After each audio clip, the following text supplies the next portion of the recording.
Hello everyone, welcome back. Study ম্যাথমেটিক্সে প্রত্যেকে স্বাগত জানিয়ে ক্লাস 9 থেকে আমরা চ্যাপ্টার 1-এর পেজ নম্বর 4 আর ভিডিও পার্ট নাম্বার 2 দেখো। আজকে আমরা 10 দাগের থেকে দেখব।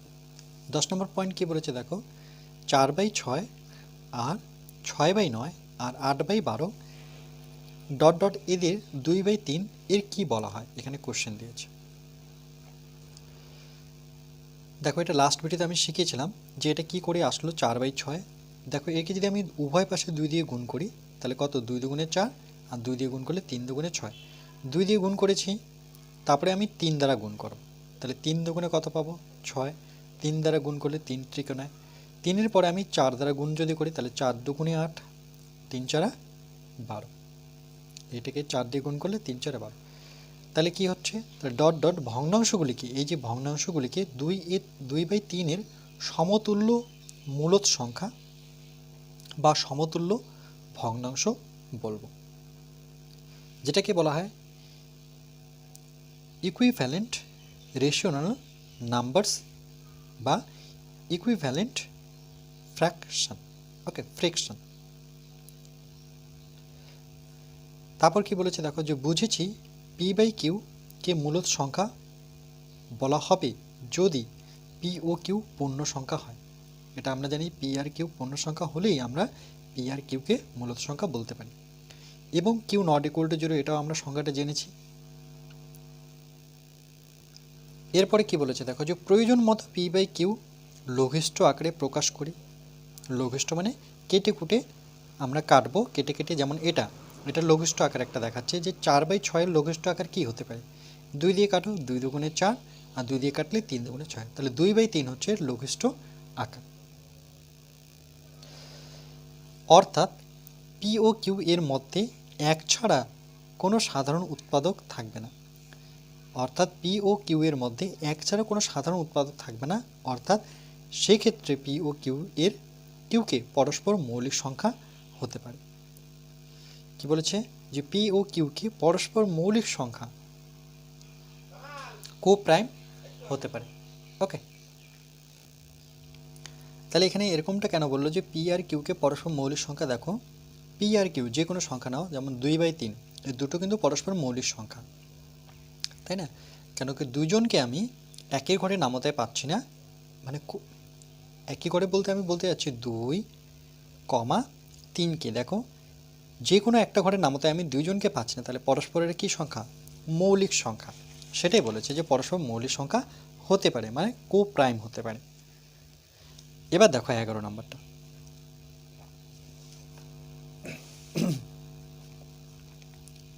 বলেছে নিচের প্রশ্নগুলির উত্তর যুক্তি দিয়ে লিখি। 1 নম্বর বলেছে সকল মূল সংখ্যায় কি পূর্ণ সংখ্যা। ভেরি ভেরি ইম্পর্টেন্ট, সকল মূল সংখ্যায় কি পূর্ণ সংখ্যা। কি বলেছে দেখো, উত্তর এখানে দিয়েছে 1/2 মূলত সংখ্যা, কিন্তু 1/2 পূর্ণ সংখ্যা তো নয়। আমরা জানি ভগ্নাংশ থাকলে সেটা মূল সংখ্যা, কিন্তু 1/2কে পূর্ণ সংখ্যা আমি বলতে পারি না। তাই বলতে পারি যে সব মূলত সংখ্যা পূর্ণ সংখ্যা নয়। এটার অ্যান্সার পেয়ে গেলাম। এটা দিয়ে ট্রু ফলসে আসবে যে সকল মূল সংখ্যা কি পূর্ণ সংখ্যা, তাহলে তোমরা বলবে অ্যান্সার যদি সত্য মিথ্যা থাকে তাহলে এটা হবে মিথ্যে। কেন, তার কারণটা এখানে দেওয়া আছে যে সব মূল সংখ্যা পূর্ণ সংখ্যা নয়। নেক্সট, প্রতিটি পূর্ণ সংখ্যা কি মূল সংখ্যা। এটা হ্যাঁ সত্য। দেখো, ধরি n একটি পূর্ণ সংখ্যা এবং যেহেতু nকে লেখা যায় কি, n এর নিচে কোনো সংখ্যা নেই, মানে আমি কি নিব, সেটা 1।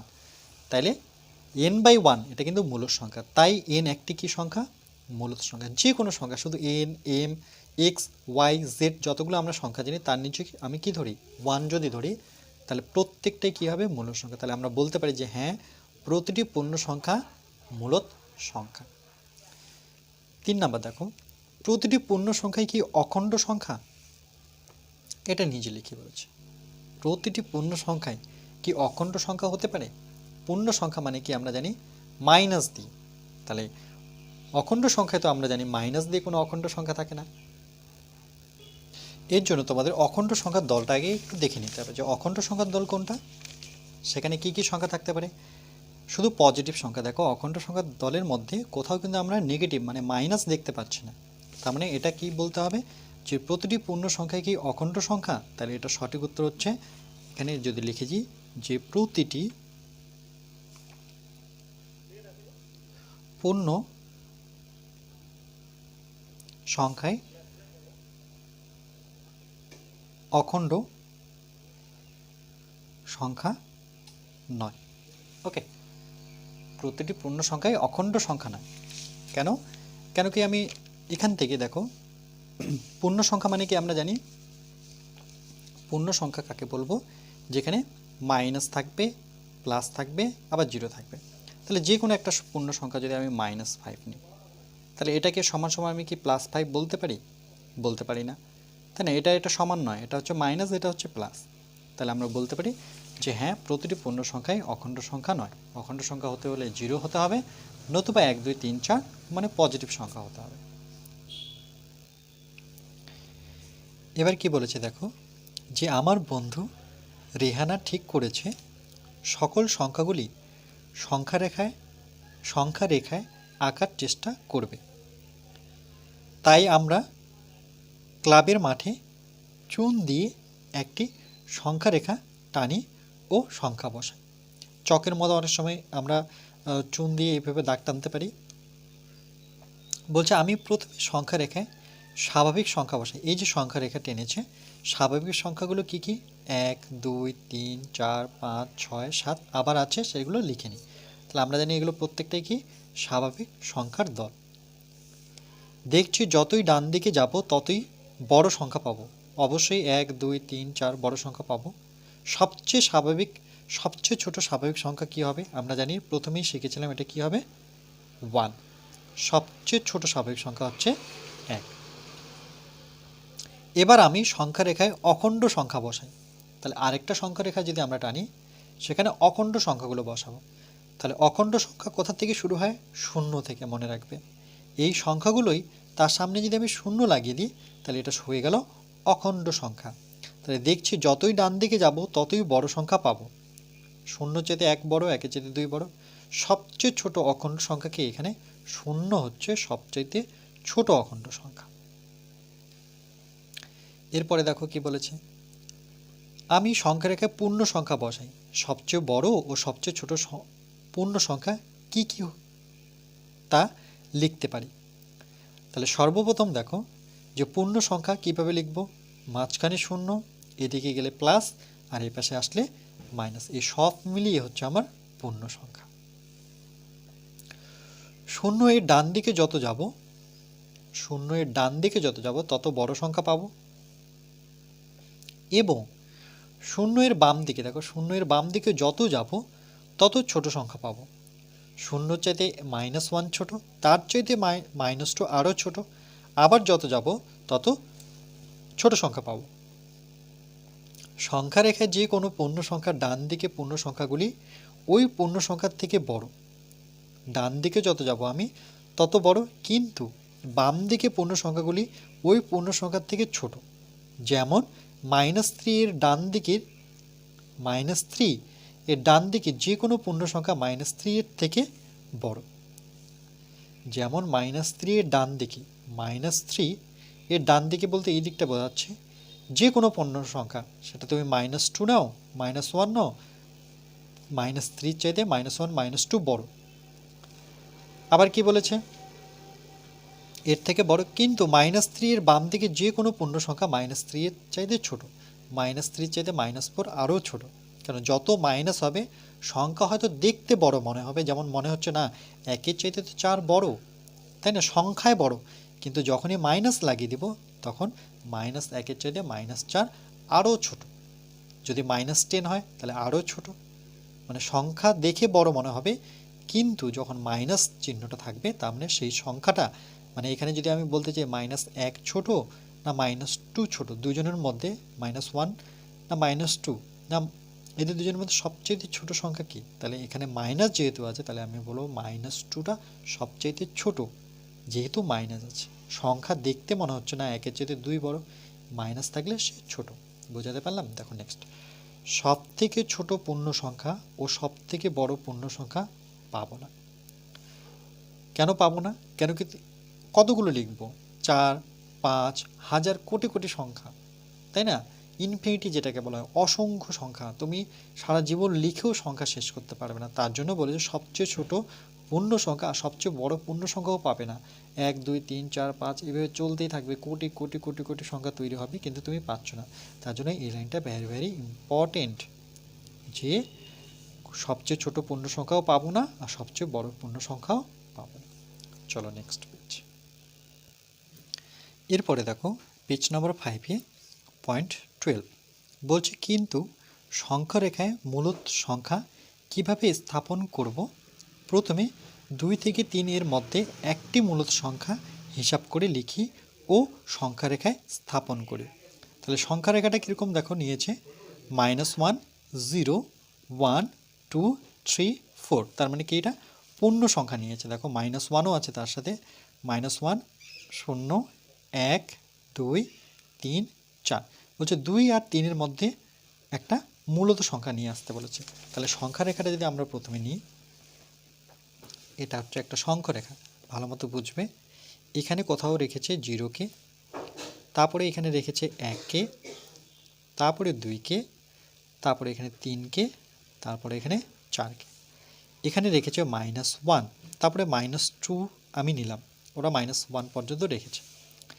এবার দেখো এই 5/2টা কী করে আসলো এদের দুইজনের মধ্যে, সেটা বের করার জন্য তোমাদের নিয়মটা জানতে হবে যে 2 থেকে 3-এর মিডল সংখ্যাটা কি করে বের করব। দেখো প্রথমে দুইজনের যোগ করো, 2 যোগ 3, এই দুটোর মিডল বের করতে গেলে এদের দুজনের যোগ করব আর 2 দিয়ে ডিভাইড করব, এটা মনে রাখতে হবে।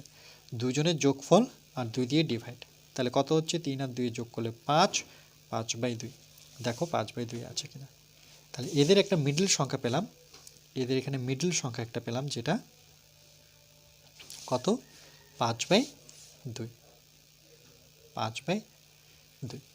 তাহলে এটা কি সংখ্যা, মূলত সংখ্যা, যখন ভগ্নাংশ এসেছে।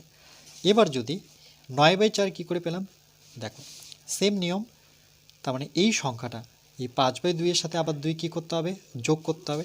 দেখো এটা যদি আমরা বের করি, যে 5/2 প্রথমে 2 লিখি, যোগ তার সাথে কত, 5/2 যোগ করব, কত দিয়ে ভাগ করব, 2 দিয়ে, সর্বদা 2 দিয়ে ভাগ করতে হবে, মনে রাখবে। যেমন এটা 2 আর 3 যোগ করেছি, 2 দিয়ে ভাগ করেছি, সেম এই সংখ্যাটা যোগ করব আর 2 দিয়ে ডিভাইড করব। নিচে কত, এটা হচ্ছে 2। এবার দেখো এটাকে যদি লসাগু করি আমরা, তাহলে 2 দুগুণে কত, 4 আসবে, যোগ, এটা লসাগু অ্যাকচুয়ালি এরকম হবে, এর নিচে 1 নিয়ে আমি 1 আর 2 লসাগু করলে 2 পাই, 1-এর ঘর নামাতে পড়লে 2 অক্ষ 2 পাবো, 2-এর সাথে 2 গুণ করলে 2 দুগুণে 4, যোগ 2 দিয়ে 2কে ভাগ করলে কত হয়, সর্বদা 1 হয়, তাহলে এখানে 5। তাহলে এটা কত আসলো দেখো, এই 2টা নিচে নেমে যাবে, তাহলে 2 দুগুণে কত হয়ে যাবে, 4, আর 5 আর 4 যোগ করলে 9, তাহলে কত, 9/4। এখানে আরেকটা সংখ্যা পাবো এদের দুজনের মিডিল, সেটা 9-এর নিচে 4, দেখো এটা লিখেছে 9/4। 11/4 কী করে আসলো, এই সংখ্যাটা আর এই সংখ্যাটা যোগ করে, মানে এদের দুজনের মিডিল একটা সংখ্যা বের করতে গেলে এদের দুজনের একটা মিডিল সংখ্যা বের করতে গেলে কি করতে হবে, এই সংখ্যাটা আর এই সংখ্যাটা যোগ করতে হবে, মানে 5/2, সুতরাং 5/2 এর সাথে আমাকে যোগ করতে হবে 3কে, শুধু যোগ না, যোগ করে আমাকে 2 দ্বারা ভাগ করতে হবে। এবার এখানে 2, এর নিচে কিছু নেই, মানে 1 নিলাম, তাহলে আমার কত দাঁড়াচ্ছে, এটা লসাগু 2 আর 1-কে লসাগু করলে 2ই থাকবে, 2-এর ঘর নামাতে বললে 2 অক্ষ 2, 1 মানে 5 অক্ষে 5, এগুলো আমরা শিখেছি। 1-এর ঘর নামাতে 2 পর্যন্ত পড়ো, 2 অক্ষ 2, সেটা 3-এর সাথে গুণ করলে 3 দুগুণে 6, তাহলে দেখো এই 2টা নিচে নিয়ে যাবে, 2 দুগুণে 4, আর 6 আর 5 যোগ করলে 11/4, পেলাম 11/4, দেখো 11/4। তাহলে এভাবে তুমি এদের মিডিলও বের করতে পারো। একটা বলেছিল, বাকিগুলো করে দিলাম। 2 ও 3-এর মধ্যে মধ্যমান হলো, তাহলে 2 ও 3-এর মধ্যবর্তী একটি মূলত সংখ্যা। 2 ও 3-এর মধ্যবর্তী সংখ্যা পাওয়ার জন্য 2-এর সঙ্গে 3কে যোগ করে 2 দিয়ে ভাগ করবো, এই যে দেখো স্পষ্ট বলে দিয়েছে। অর্থাৎ 2 যোগ 3/2 মানে 5/2 হলো একটি মূল সংখ্যা, যা 2 ও 3-এর মধ্যে অবশিষ্ট। 5/2 মূলত সংখ্যাটি সংখ্যা রেখায় স্থাপন করলাম, অবশ্যই করলাম। নেক্সট দেখো 13 নম্বর পয়েন্ট, আমি সংখ্যা রেখায় 2 ও 3-এর মধ্যে আরও 4টি মূল সংখ্যা লিখি। আরও 4টি মূল সংখ্যা কি কি দেখো, আরও 4টি একটা বের করেছি। 9-এর নিচে 4, 11-র নিচে 4, ওকে।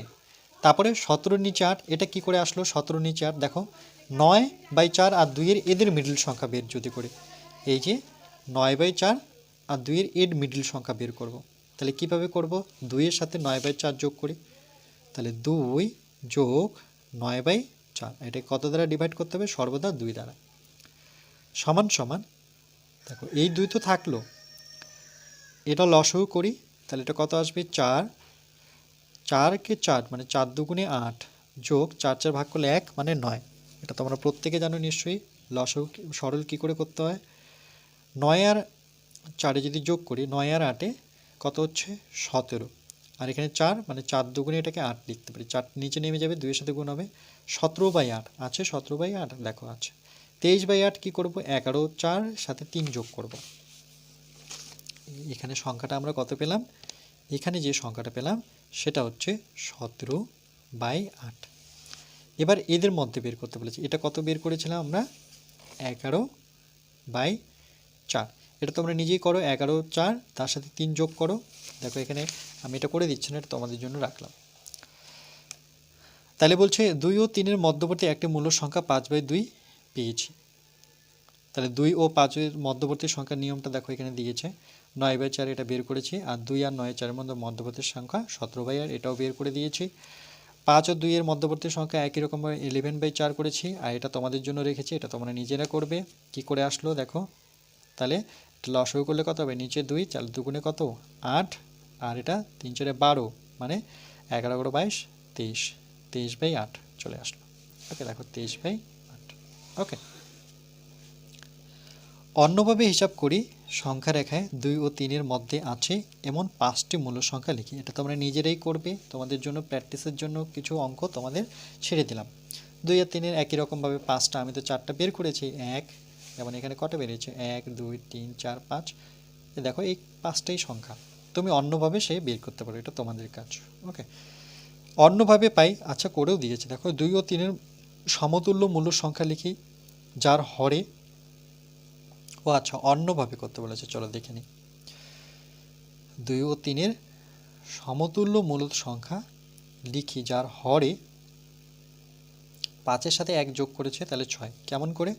3 আর 2 যোগ করো, 3 2 যোগ করলে 5 পাবো, তার সাথে আমি 1 যোগ করবো, 6 আছে। তার মানে কি হচ্ছে দেখো, 2 লিখলাম, 2-এর নিচে আমি 1 নিলাম, কেন আমাকে মূল সংখ্যা নিয়ে আসতে হবে। এবার এই 1-এর সাথে কত গুণ করলে 6 পাবো? তাহলে 1-এর সাথে 6 গুণ করলেই 6 পাবো, যেহেতু একে 6 দ্বারা গুণ করছে তাহলে একেও 6 দ্বারা গুণ করতে হবে। 6 দুগুণে কত? 12, এটা একটা। এবং 3-এর দেখো, 3টাকে 3/1 লেখা যায়, আমরা জানি একে 1কে 6 করতে হবে, তাহলে 6 গুণ করতে হবে, 6কে 6 আর এটাকেও 6 দিয়ে গুণ করতে, 3 6 18। তাহলে 2 ও 3-এর মধ্যবর্তী 5টি মূল সংখ্যা কী কী হবে? একটা হচ্ছে 13/6, 14/6, 15/6, 16/6, 17/6। কী করে দেখো? 12/6 একটা, আর একটা 18, লাস্ট হচ্ছে 18/6 আর 12/6। তাহলে এদের মিডল সংখ্যাগুলো কী কী? 12-র পরে দাও 13, 14, 15, 16, 17, 18টাতে দিব না, তাহলে 1 2 3 4 5। খুব সুন্দর ট্রিক। ওকে, ভেরি ভেরি ইম্পর্টেন্ট। 2 ও 3-এর সমতুল্য মূল সংখ্যা লিখি যা, তাহলে আরেকবার বলছি যে দুইজনের যোগফল সর্বপ্রথম করব, 5 হবে, আমি 1 নিজের থেকে যোগ করব 6, আমি 6 নিয়ে আসার চেষ্টা করব। তাহলে কি করব? প্রথমে 2 নেব, 2-এর নিচেতে 1 আমি ইচ্ছে মতো বসাতে পারি মূল সংখ্যায় নিয়ে আসতে গেলে। এবার 1কে আমি এই 6টার দিকে তাকাবো, তাহলে 1কে কত গুণ করলে 6 পাবো? 6 গুণ করলে 6 পাবো, তাহলে 6 × 6, একে যেহেতু 6 দ্বারা গুণ করছি একেও 6 দিয়ে গুণ করি, 6 দুগুণে 12, তাহলে একটা পেয়ে গেলাম 12/6। এবার এইটাতে আসো, 3/1 লিখতে পারি, একেও 6 করব, তাহলে একে 6 করলে 3 6 18। এবার এর মিডল সংখ্যাগুলো নিই, নিচে তো হরে 6 থাকবেই, তাহলে এর মিডল সংখ্যা কি? 13 14, এই যে 13 14 15 16 17, আর প্রত্যেকের নিচে 6। খুব সুন্দর অঙ্ক। বলছে সংখ্যা রেখায় এই যে সংখ্যাগুলো পেলাম 13/6, 14/6, 15/6, 16/6, 17/6, মূলের সংখ্যাগুলি স্থাপন করি। তাহলে দেখো এখানে কি করেছে, যে প্রথমে সংখ্যা রেখা রেখেছে -2 -1 0 1 2 3, যেটা আমরা জানি। 2 আর 3-এর মধ্যে রাখতে বলেছে। 2 আর 3-এর মধ্যে, তাহলে 2 আর 3-এর মধ্যে কী আছে? 13/6 এই সংখ্যাগুলো, 14/6, 15/6, 16/6, 17/6। এখানে নাম দিয়েছে PQRST। ওকে, আচ্ছা। এরপরে দেখো যে প্রথমে ও বিন্দুর ডান দিকে, ও বিন্দুর ডান দিকে মানে এইদিকে, মানে AO সমান সমান 1 একক নিলাম, এইটুকে 1 একক নিলাম। OB সমান সমান ও থেকে B 2 একক, তাহলে ও থেকে C হয়ে গেল 3 একক। BC কে সমান 6 ভাগে ভাগ করলাম, এই যে BC আছে এটাকে টোটাল 6 ভাগে ভাগ করব, তাহলে কত হবে? BPটা হবে B থেকে P 1/6 একক। OP কত হবে? O থেকে P এটা কত হবে? কার কার যোগ? OB যোগ O থেকে B যোগ, তারপরে B থেকে P যোগ, এদের দুজনের যোগফল হচ্ছে আমার OP। OBর ভ্যালু কত? 2, আর BPর ভ্যালু কত? 1/6, তাহলে 13/6 একক পাবো। এইভাবেও করতে পারি। সুতরাং 13/6, 14/6, 15/6, 16/6 মূলদ সংখ্যাগুলি সংখ্যারেখা স্থাপন করে PQRST বিন্দু পেলাম। একটা করেছে, বাকিগুলো তোমরা নিজে থেকে করতে পারো। নেক্সট দেখো, বলছে সংখ্যারেখায় 9/4, 17/8, 5/2 ও 11/4 এবং 23/8 মূলদ সংখ্যাগুলি স্থাপন করি। তাহলে কোথায় করতে হবে? দেখো লিখেছে -2, -1 সংখ্যারেখা লিখেছে এটা। 23/8 এই সংখ্যাগুলো আমরা একটু আগেই করলাম, যে দেখো 11/4, 23/8, 17/8, তাহলে যার যেখানে 8 আছে দেখতে পাচ্ছি, এখানে 8 আছে, তাহলে 2/2 আর 3-এর মধ্যে রেখেছে। দেখো 17 নিচে 8 রেখেছে, 17-র পরের সংখ্যাটা কী হবে? 18 নিচে 8, তারপরে 19-এর নিচে 8, 19 নেয়নি, 20-র নিচে 8, তারপরে 22-এর নিচে 8, তারপরে 23-এর নিচে 8 নিয়েছে। ওকে, কি করে আসলো সেটা দেখিনি। যে প্রথমে 2, 17/8, 9/4, এই যে 9/4, 5/2, 11/4, 23/8 ও 3 মূল সংখ্যাগুলো সমতুল্য মূল সংখ্যা লিখি, যার হর হবে 8, যার হরটা হতে হবে 8। কেন? তার কারণ হচ্ছে দেখতে পাচ্ছি হর সবচাইতে বড় হর এখানে আছে 8ই আছে, তাই না? তাহলে প্রথমে আচ্ছা 2কে আমরা হর যদি 8 করি তাহলে কি করব? একই রকমভাবে 2-এর নিচে আমরা 1 লিখব। দেখো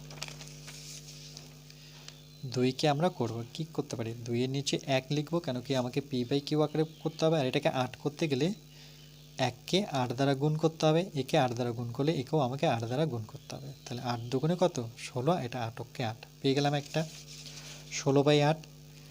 এইভাবে আমি বাকিগুলো লিখব 17/8। ওকে, 16/8, আর একটা তো এখানে 17/8 দাবাই আছে। এবার 9/4-এরটা করি। 9/4 তার মানে 8 করতে হবে, 9/4 এটাকে 8 করতে হবে। তাহলে কেমন করে করব? 4-এর সাথে কত গুণ করলে 8 হবে? 2, একে 2 গুণ করলে একে 2 গুণ করব। 9 দুগুণে 18 আর 4 দুগুণে 8, তাহলে একটা 18/8, তাহলে একটা 18/8 আছে। ওকে, তারপরে আরেকটা কি আছে? 5/2, তাহলে 5/2 এটাও সেমভাবে দেখো 5/2 ছিল, এটাকে আমি 8 করব। তাহলে কত দ্বারা গুণ করলে 8 হবে? 4, তাহলে 5কেও কিন্তু আমাকে 4 দ্বারা গুণ করতে হবে। 4×5 = 20, আর 4 দুগুণে কত? 8, মানে প্রত্যেকটা হরে আমাকে 8 টার্গেট আমার নিয়ে আসতে হবে। 11/4 এটাকেও 4 দুগুণে দেখো 2 দিয়ে গুণ করছে, 4 দুগুণে 8, তাহলে 11 দুগুণে 22, তাহলে আরেকটা তো আছেই আমার 23/8। তাহলে 3কে কী করতে পারি? এটাকেও 8 করতে গেলে 3-এর নিচে 1 মানে 8কে 8, 3 আসতে 24। ওকে, এভাবে বুঝতে পেরেছ নিশ্চয়ই?